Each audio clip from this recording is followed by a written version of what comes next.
Wow, that's a workout, eh? You know, every year, I've done many of these, but every year, it's a workout. It's a spiritual workout. And you know why we do it. This is the one liturgy in the year when the liturgy looks at significant readings in the Bible that sum up salvation history. We start with the very beginning, the book of Genesis. All creation was created to be good. But then there was the fall. Not God's doing, but humanity's, Adam's and Eve's. And yet, despite the fall, which was not God's doing, God has been steady, faithful, and relentless in calling his people back. And so we look at all the significant stages tonight, the significant story of that salvation, the significant prophets that speak to God's bringing us back. We hear that great event in Egypt, and what we learn many things from it. God delivers the people from all oppression. But as they flee Egypt, as they flee Pharaoh, the most powerful man in the world, they discover that they're not freed from slavery yet. They carry slavery with them in their minds and hearts. To a point, they want to go back to slavery. It's crazy, but it's true. They want to go back to what they know, then go forward to an uncertain future of freedom. Well, the prophets continue to call Israel to faithfulness in many, many ways.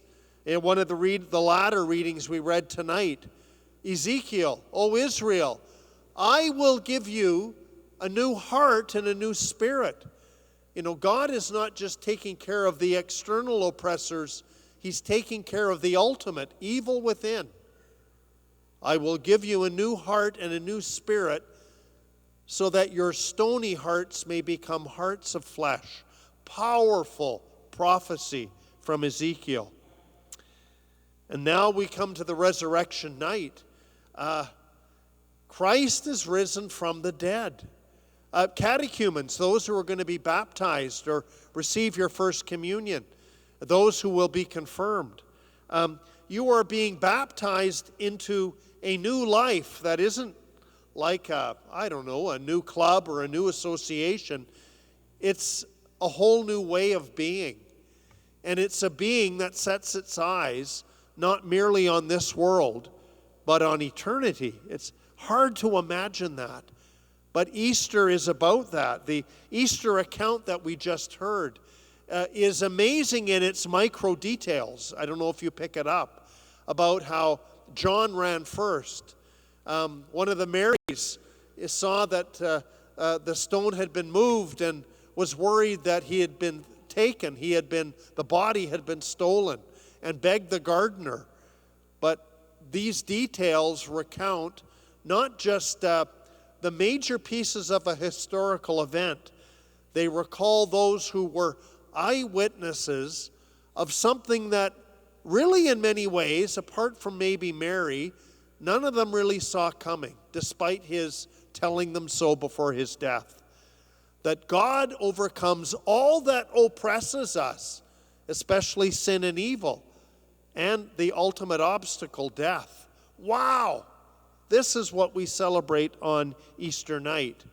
This is why Jesus is teaching, especially the hardest teachings, what some people call the craziest teachings. If your enemy strikes you, turn and give him the other cheek. If someone hurts or offends you, don't return fire with fire. It's not eye for eye, tooth for tooth.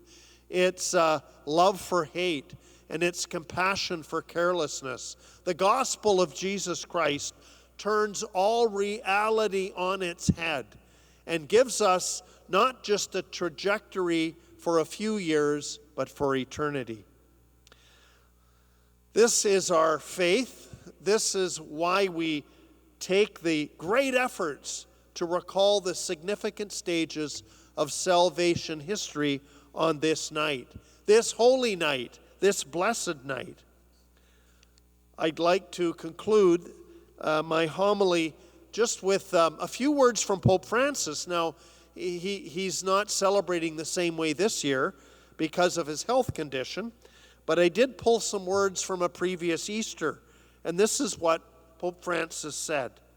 If we allow Jesus to take us by the hand, no experience of failure or sorrow, however painful, will have the last word on the meaning and destiny of our lives. Henceforth, if we allow ourselves to be raised up by the risen Lord, no setback, no suffering, no death will be able to halt our progress toward the fullness of life. Let us welcome Jesus, the God of life, into our lives, and today once again say yes to him. Then no stone will block the way to our hearts. No tomb will suppress the joy of life. No failure will doom us to despair. Brothers and sisters, in this Jubilee year of hope, because of this night, we have a lot to hope for. God bless you.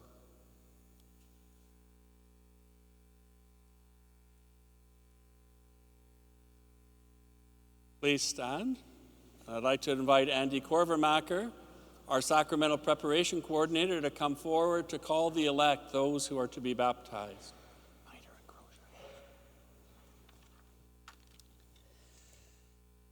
So I invite those to be baptized to please